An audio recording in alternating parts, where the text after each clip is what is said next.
আমরা শিখব মাউন্টমেলিক স্টিচ। ওইটার জন্য প্রথমে একটা লাইন টেনেছি, তারপর ছুঁচটাকে এইভাবে ওঠালাম।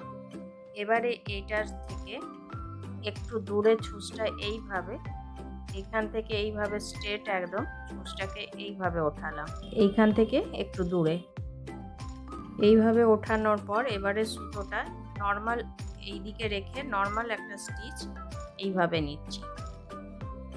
তারপর এবারে ফার্স্টে যে স্টিচ নিয়েছি সেইখান থেকে দ্বিতীয়বার যে স্টিচটা উঠিয়েছি এইখানে, আর এই সুতোটাকে ছুঁচের সামনে রেখে একটা করব এখানে চেন স্টিচ।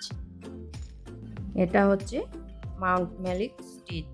আবার এইখান থেকে এইখানে এটা ওঠানো হলো, এবারে একটু দূরে এইখান থেকে একটু দূরে স্ট্রেট এইভাবে একটা ওঠাচ্ছি স্টিচ। তারপর এটাকে সুতোটা কিন্তু নর্মাল এইভাবে থাকবে। তারপর আবার এর ভেতর দিক দিয়ে সুতোটা পার করছি, এখানে সুতোটা এইভাবে থাকবে। তারপর আবার এইখানে যে স্টিচটা নিয়েছিলাম, এইখানে যে এই স্টিচটা ওঠানো হয়েছিল সেইখান থেকে এই সামনের স্টিচের ছুঁচটাকে আবার ওঠালাম আর সুতোটাকে এইভাবে রেখে একটা চেন স্টিচ করছি। এইগুলো নিজের ইচ্ছা মতো ছোট বড় করা যাবে। ঘন করতে হলে আর একটু কাছে কাছে ওঠাতে হবে। নর্মাল এইভাবে স্ট্রেট একটা স্টিচ ওঠাচ্ছি। স্টিচ ওঠানোর পর সুতোটা এইভাবে রেখে প্লেন এইভাবে ছুঁচটাকে পার করছি। তারপর আমি দ্বিতীয়বার এইখান থেকে এই ছুঁচটা যেখানে এই আগের ঘরটা হয়েছে সেইখানে ছুঁচটাকে ওঠাচ্ছি আর সুতোটা এইভাবে সামনে রাখছি, যেমন আমরা চেন স্টিচ করি ঠিক সেইভাবে। এগুলো আউটলাইন করার কাজে ইউজ করা যেতে পারে। আমরা কোথাও যদি আউটলাইন করি সেখানে এই স্টিচ আমরা ইউজ করতে পারবো। তারপর সুতোটাকে এমনি নর্মাল রেখে এমনি স্টিচটা বের করলাম।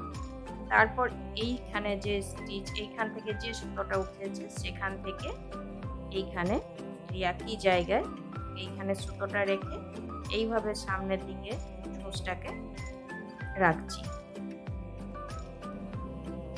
এই লাইনটা যদি সমান না থাকে তাহলে একটা দুটো লাইনও এখানে দেওয়া যেতে পারে, নিচেও একটা লাইন দিয়ে দিলে লাইনটা সমান থাকবে। তারপর সুতোটাকে এইভাবে পার করছি আর এই সুতোটা এইদিকে ফেলে রাখছি।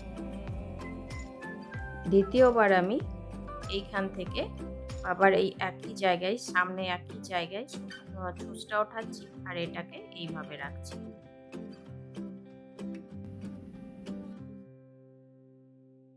এই সুতোটা যখন করব কিন্তু এই দিকে রাখতে হবে এইভাবে। তারপর এইখান থেকে যেখানে ছুঁচটা এই স্টিচটা আগের স্টিচ উঠেছে সেইখানে এটাকে করতে হবে।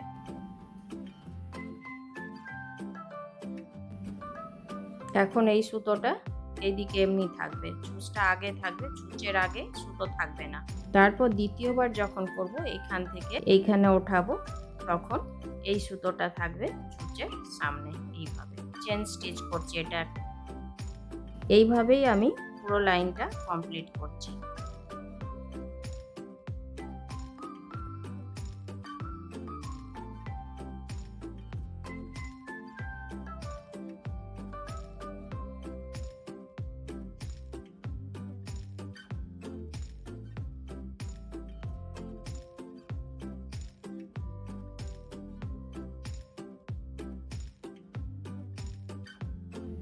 এইভাবেই আমি পুরোটা করে নিচ্ছি। তারপর এটা যখন শেষ করব, লাস্টে শেষ করার সময় এটা এইখানে এইভাবে ঢুকিয়ে এটা শেষ করে দেব।